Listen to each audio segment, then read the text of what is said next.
Welcome back to Inside Personal Growth. This is Greg Boyson, the host of Inside Personal Growth.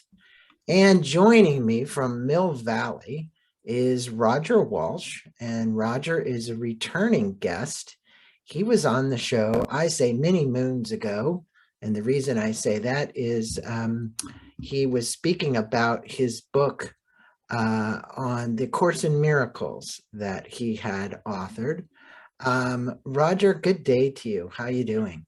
Greg, hello. Thank you so much for the chance to dialogue with you again. What a delight. Well, it's always a pleasure speaking with you because it centers me, and I hope it centers all the rest of my audience as well. Today, we're going to be talking about two things. The first one I want to mention, and then we'll put a link into our blog for that, is a new podcast that Roger does called Deep Transformation Podcast. And that's deep, TRANSFORMATION.io. And there you will learn more about Roger and his partner, John Depuy. Is Depuy right? Depuy. Depuy. Nice Frenchman. We have an Aussie and a Frenchman.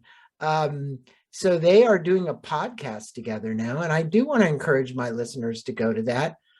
Deep Transformation, tagline, Self, Society, Spirit. Roger, let me tell my guests who are listening a little bit about you, and this you will find up at the Deep Transformation website. Roger's day jobs include being a University of California professor, and that's at UC Irvine, in psychiatry, philosophy, anthropology, and religious studies, as well as a writer and researchers his work has been received over 20 national and international awards. He is also a meditation student, teacher, and researcher, a Tibetan Buddhist Lama, and was formerly a circus acrobat. I didn't know that. And a world record high diver, and spectacularly unsuccessful stand-up comedian. Well, you've had a lot of different things that you've done in your career, Roger. Yeah, a lot of incarnations in this lifetime. Yeah. But it's a pleasure having you back on again to be with myself and the guests. We really did enjoy that last podcast, and it's been way too long ago. But we're going to be speaking not about just the podcast show that he does, but a book that he wrote quite some time ago. We're actually saying this book was in 1999. But as I say here, spirituality and the wisdom that comes from that, it's timeless. So there is no, you don't have to worry about these books, what year they were done. You can pick them up almost any year, anytime, and read them. So we're going to put a link to this book, to Roger's book, on Amazon, because I've formulated my questions for Roger as that, and the dialogue for this. Roger, even though it is 1999, long time ago that you wrote that, and I said the good news for listeners is that the book is about ageless wisdom, and it never dates itself. None of the spiritual material usually does. Why'd you choose to write the book, and what do you hope the reader is going to gain insight into a result of reading, and I think more importantly, practicing what you speak about to awaken the heart? There is so much. I mean, it's very rich, the whole book. Well, thank you very much, Greg. And there are two questions in there. Why did I write it, and what am I hoping for readers?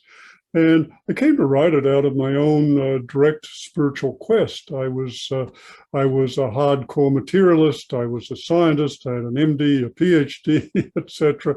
I worshipped at the altar of science. And when I came to California, it was a great shock to gradually be exposed to alternative ways of thinking, to contemplative traditions, to psychological growth work. And I dove very deeply into those and tried to make sense of them and found them very rich and very valuable. But then I started to look, well, here are all these contemplative traditions, meditation, yoga, mantra recitation, etc. I'm doing them, they seem to be working, but how could that possibly be if they're relics of primitive thinking, as I assumed?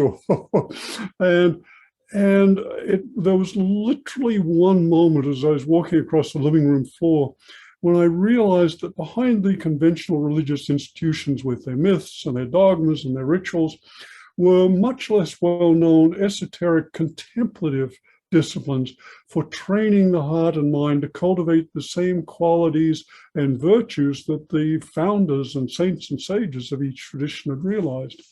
And I realized there was we could almost call it a contemplative technology. And then I became really fascinated. Well, we are living in this extraordinary time. It's very easy for us in the United States, and particularly for those of us in California, to forget what a rare time this is when we have access for the first time in human history to all the world's religions and spiritual traditions and philosophies.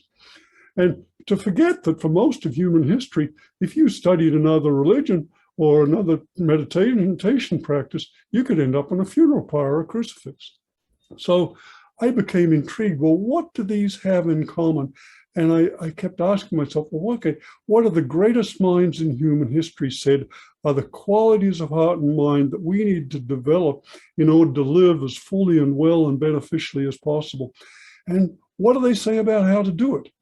And over time, I gradually began to see the different commonalities across cultures and traditions and wisdom traditions. And the first clue was given to me by Ram Dass, the great former Harvard professor who became Ram Dass and was a pioneer for many of us in spirituality.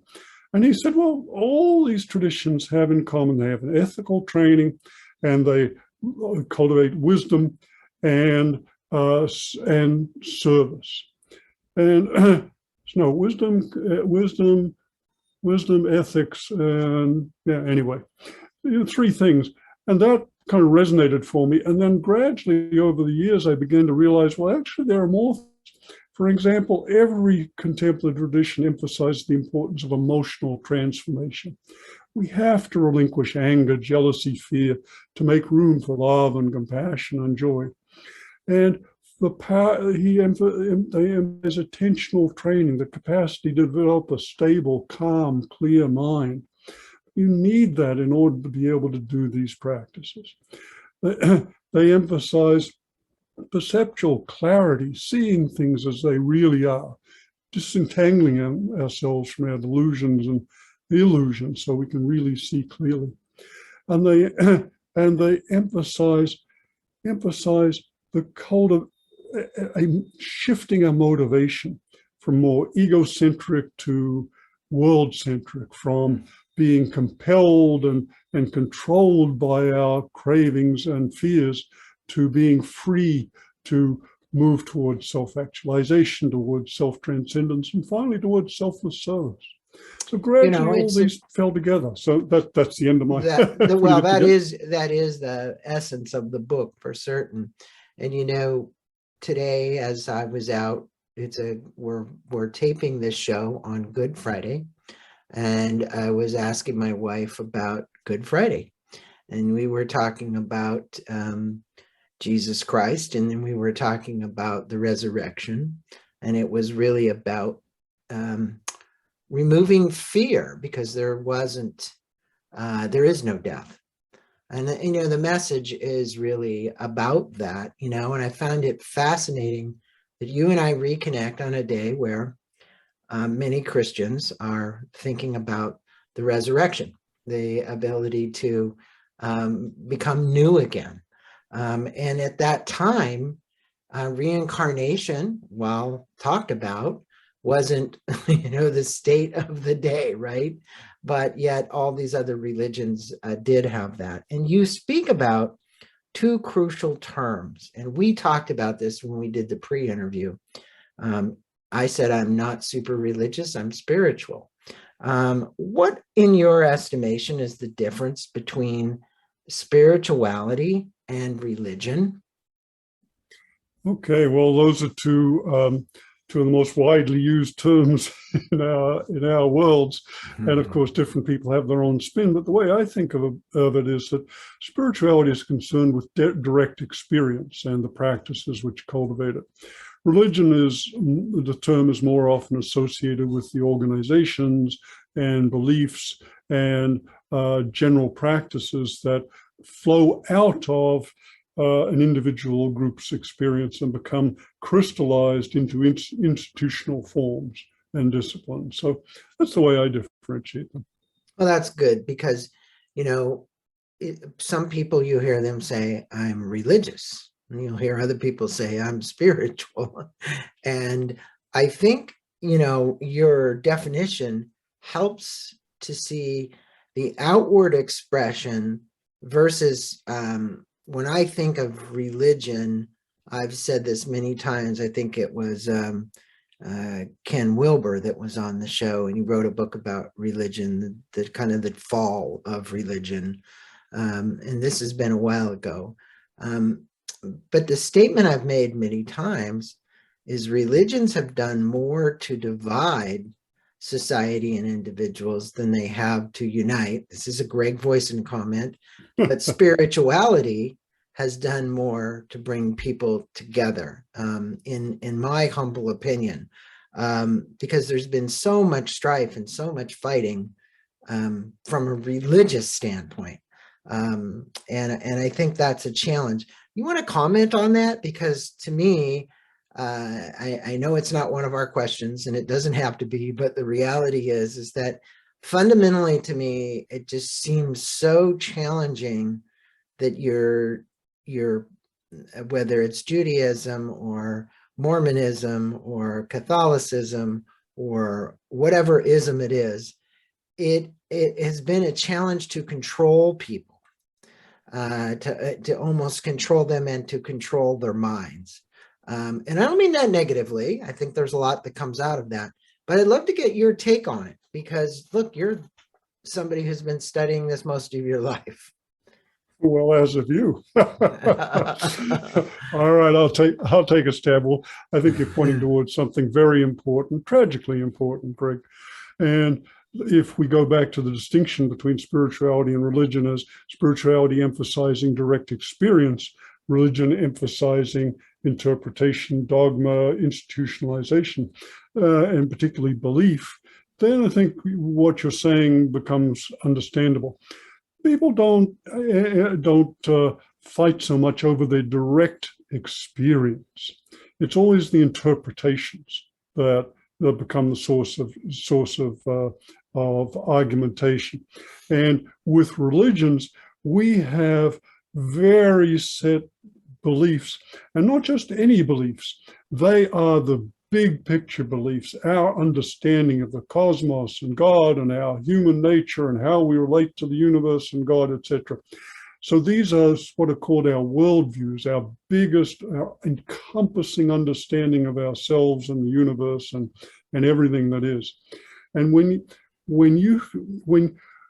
so our very identity is grounded in and in some ways determined by that kind of our worldviews, and and that belief system.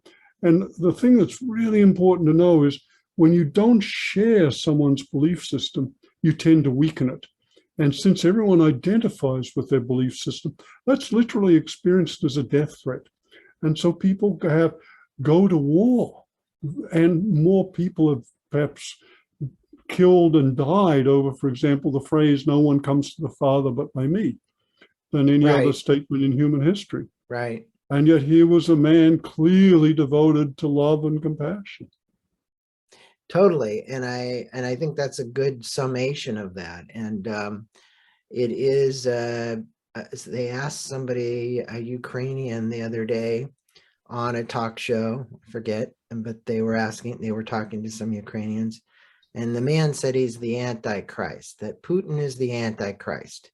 Hitler was the Antichrist. When you look at love and compassion, you're just wondering where it is, and it doesn't exist.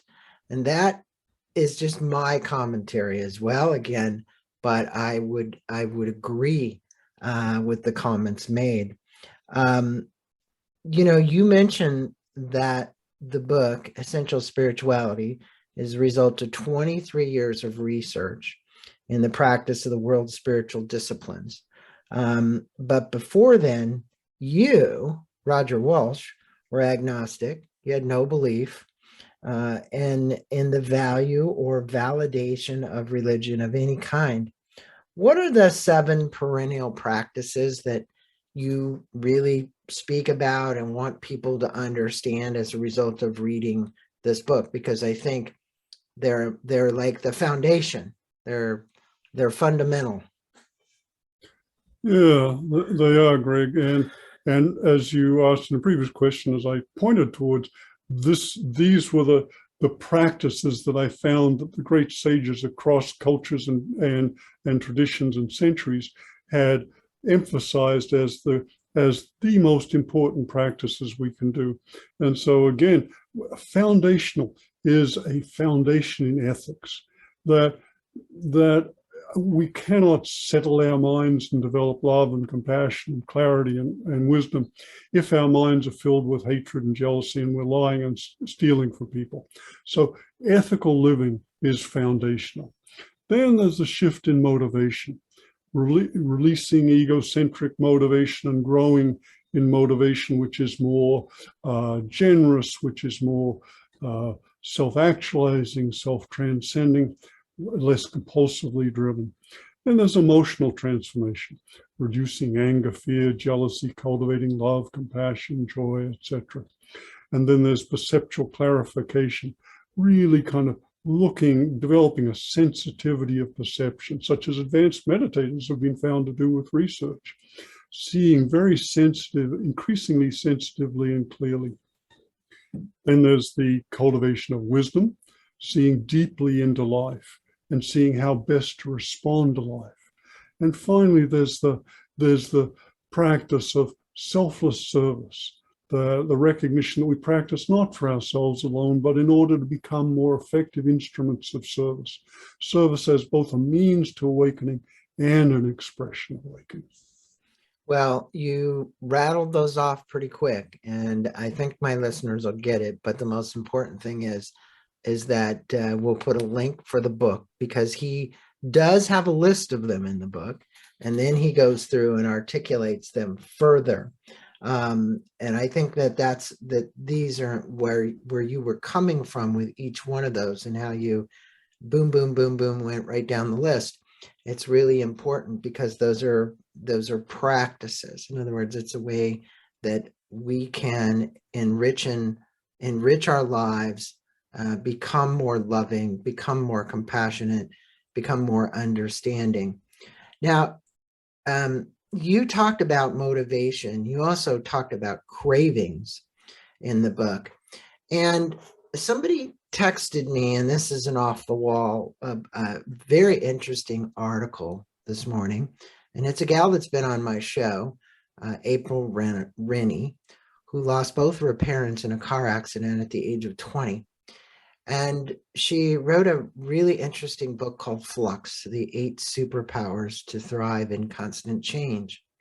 And the article, Roger, was about running from oneself.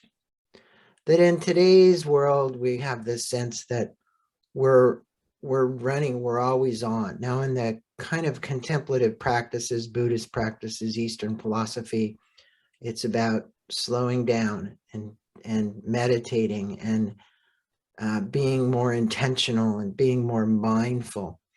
If you were to comment about the current state of our world as you see it, Roger Walsh sees it, from your perspective, what advice might you give people who find themselves running from themselves?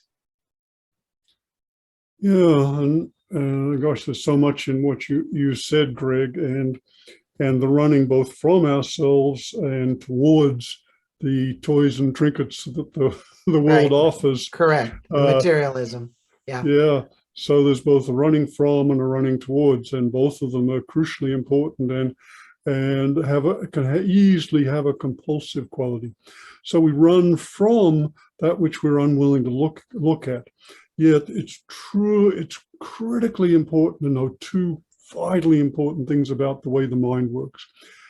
One is whatever you're unwilling to experience in yourself, whatever you're unwilling to experience in the mind, sticks around until you are willing to experience it. First principle.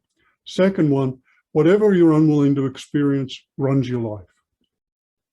Those are two very, very powerful things. So if we're running and keeping very busy and tranquilizing ourselves with trivia in order to avoid facing our inner experience, we are going to be fleeing that indefinitely, because it will stay there until we look at it.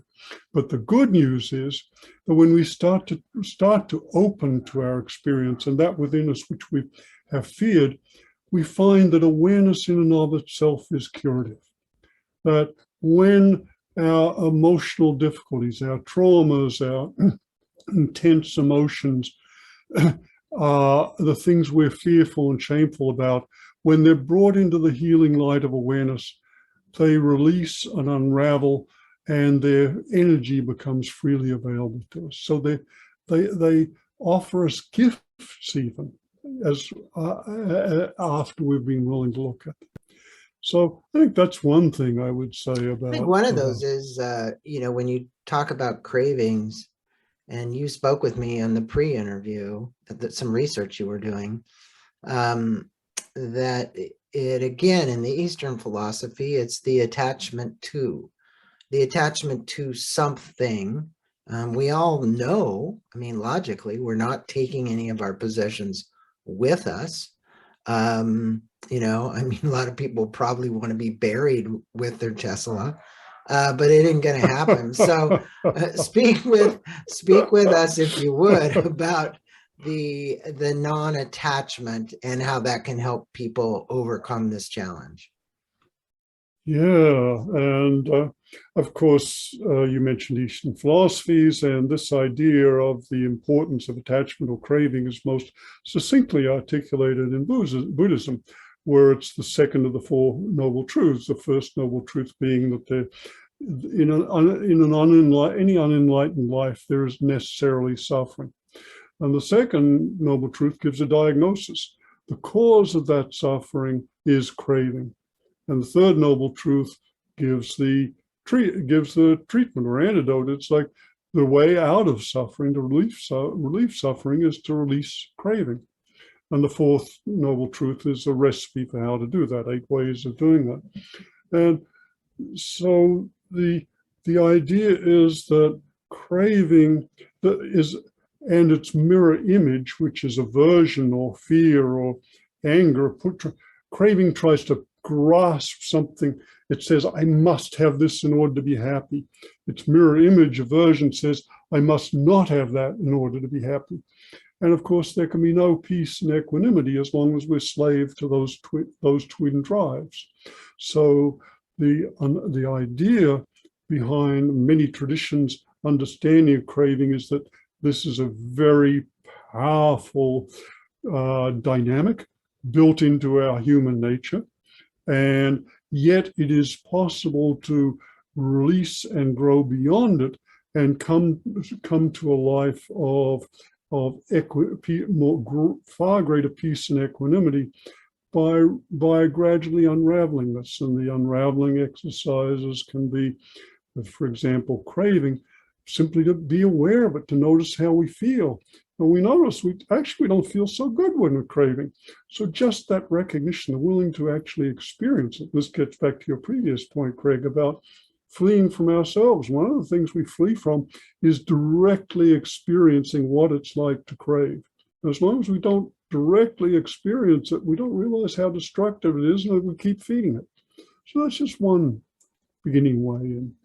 Well, I told you that I had read the introduction to a book on psychedelics that you had written, and you've obviously done a lot of research. And, one of the things I look at is the subconscious mind and the conscious mind, and this is an open-ended question for you.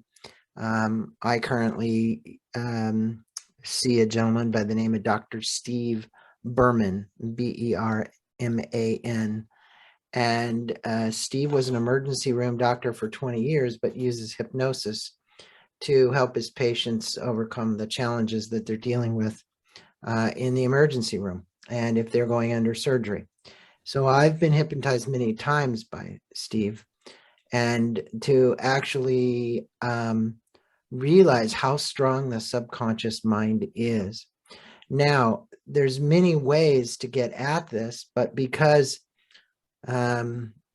this mammalian brain of ours always wants to default back to certain ways in which we do it, I'm asking you this question, and I know this is roundabout, but between all these practices, meditation and yoga and ITP, which George Leonard used, and psychedelics, and all of this, with the intent being of everything we talk at to slow down, observe, and release something that we constantly keep defaulting back to, a craving, okay?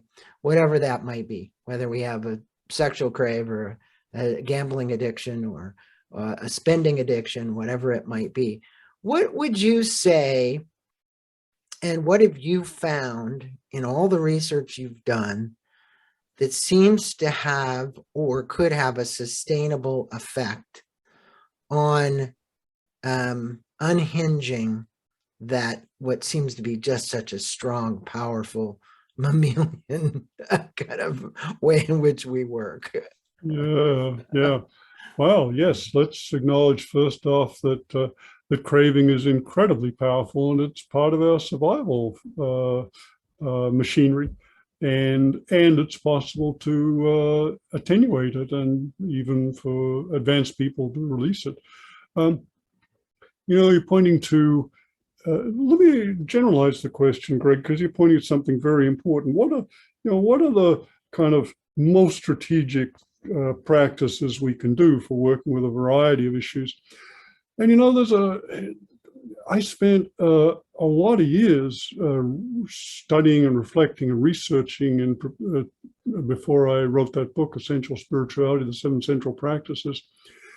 And as I looked across the world's contemplative traditions and at what the world's wisest people had said about how to come to the fullness of our potential as human beings, the thing that surprised me most was that every single tradition said that for every single one of these 7 qualities and virtues of heart and mind, they all said, if you want to develop these qualities, hang out with people who have them. Every one of them agreed that the power of relationship and community was so powerful that if we hung out with people who have these virtues, with people who are loving, who are generous, who are ethical, who are not driven by craving, we pick these up by osmosis and we know this now from contemporary neuroscience. So there's a whole field of so-called social neuroscience. We are built neurologically like tuning forks. We resonate with one another. And not only ways of being and habits, but also states of mind, states of consciousness are transmitted. And wisdom traditions have known this for millennia. They talk about the power of transmission from a teacher, but it's not just teachers, it's our friends, it's our relatives, it's the people we hang out with. And there's a saying now in the contemporary research community, watch out who you hang out with, because you'll become like them and look like them. We even begin to look like the people we hang out with, because if our friend's cousin gains some weight, we probably will. And if we hang out with people who are happy, our faces muscles will grow so as we tend to smile more. I mean, the power of community and relationship is extraordinarily powerful. And these contemplative traditions and these sages recognized it hundreds and thousands of years ago. And so for not to interrupt, but you just came back from a month-long meditation retreat in community. And, COVID has done much to disrupt the ability to have us do these things. But I remember when I was with Joel and Michelle Levy on the Orcas Islands meditating, that the community that was formed was so strong, and the elixir that gets created as a result of the practices um, is I mean, if you want to talk about a craving, it's a huge craving, but a craving for peace, love, tranquility, and so on. And it is because once you get there, it's like you can't have enough. And then when you come back, in my case, to the mainland on the boat, and you see what's happening, you go, "Oh my God, I live in this." You know, and you're saying, well, which is the real world, right? It's kind of like people say, well, you're back in the real world. And I go, well, no, maybe the Orcas Islands and the meditation retreat was the real world. But if you talk to anybody that goes on a meditation retreat, afterwards, the kind of the shock of just coming back out of it again is interesting. Any comment on that? Because I've talked to so many people that have had the same experience. They say, oh my gosh, that was wonderful for a week or 2 weeks or a month or whatever. And then now I'm back here again and I see the rat in the hamster wheel. Yeah, well, I think you said it beautifully, Greg. We become immersed in our lives. We've become hypnotized by the conventional world and its understanding. We become hit by everything from advertising to the news, and we become habituated. We just assume this is the way it is. We go into a retreat. We detox effectively, psychological, spiritual detox. We come back and realize, oh my goodness, this is what I and we have been lost into. And so we're able to see it with fresh, more perceptive, clearer, quieter, calmer eyes. Yeah. We recognize. Well, your perception certainly changes. And at one point in the book, you said that's the best thing that could happen is your awareness and perception about it changes. And you state that to know happiness and bliss, that we need to change our motivations. And I'll raise a question up for you about the word motivation versus inspiration. You know, I've had many debates with people about that, extrinsic, intrinsic. Maybe we can talk about that here. This means reducing cravings for those things that we do not bring true happiness, and redirecting desires to those that do. That's really key. If I was going to underline anything, redirecting to those that do. That's easier said than done. What practices can help us change those motives in your estimation? Because this is a habitual habit. We've got to change a habit. We've got to change almost like a reflex. It's just like, boom, you know, it's like Pavlov's dog. Ring the bell, bing, here we go. Yeah, and I'm so glad you've emphasized several times, Greg, that these are all practices. They're not something, for the most part, we just make a decision about, although making a decision can be very important and foundational for further change. But yes, these are practices. So for redirecting motivation, there's a series. And the first thing comes with exposure to different ideas about what really matters in life, because we are drawn to what really matters. And so the first step is just knowing there are other possibilities, to see people dedicating their lives to, for example, learning and growth and becoming clearer and waking up and serving. So first off, being exposed to different ideas. Second, coming back to that theme again, hanging out with people who have those different motives.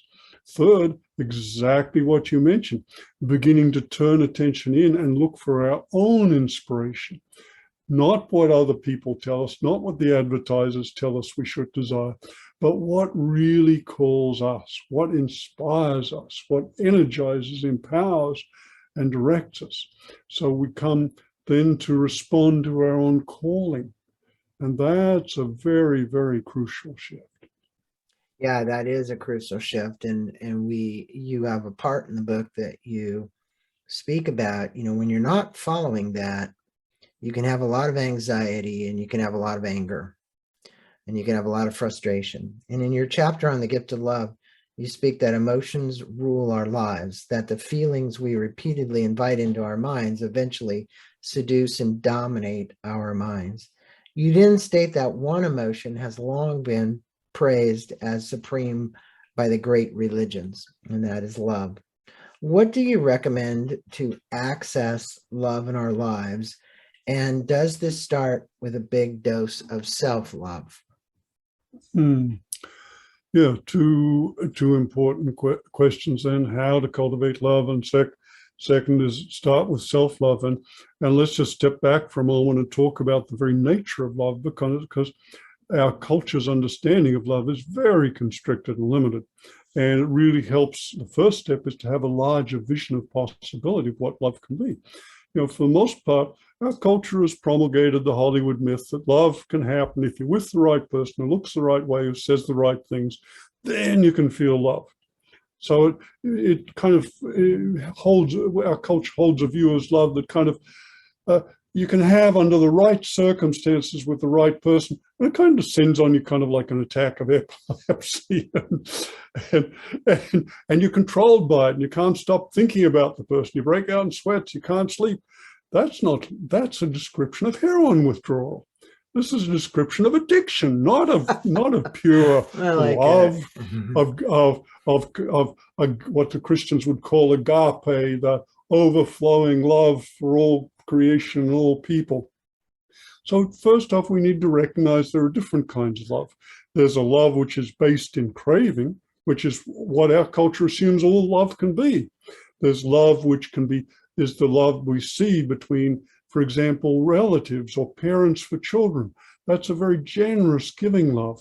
There's a love between romantic partners, which at its best can be the flowing of eros, not grasping after and possessing, but rather overflowing eros that is not only sexual, certainly sexual, but more than that, inspiring, invigorating for life.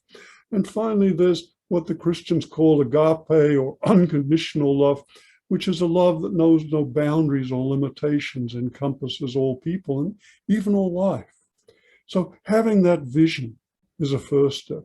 And then there are individual practices we can work with, which we could go into if you'd like, Greg. Yeah, I think that, what's important here I would think for my listeners, I feel like I know them a little better. The opposite of love is fear. And much has been written about fear and anger and the long-term effects to our emotions and our physical health. You've outlined 11 exercises in chapter 12 to reduce fear and anger. What are some of those exercises, not all of them, because we don't have time, and that can help our listeners find themselves and being less fearful and less angry? Because my sense is, all you got to do is drive down the road anymore and get cut off one more time, and you can see that, there's a lot of frustration and anger, or someone that can't wait in line for, the next checkout person. There are times I sense myself that way, and I'm like, why can't I stay in this peaceful state and just wait? I get it, because we are enticed about what's the next thing that we have to do. And so when that to-do list gets big, it starts to possess us, and it's really not about living. Yeah, exactly. And again, we could go down many roads here, Greg. You touched on a lot, but if we think of, for example, fear, fear is, it's an emotion which runs our lives to varying extents. It's one of the things that's feelings that's most uncomfortable, we tend to avoid. And yet, one of the things that, again, is important to know is when we avoid when we avoid directly experiencing our fear, it remains there and it tends to grow and it tends to run our lives. So one of the things that's really valuable to know about fear is if we turn attention to it and actually explore it, what does this actually feel like?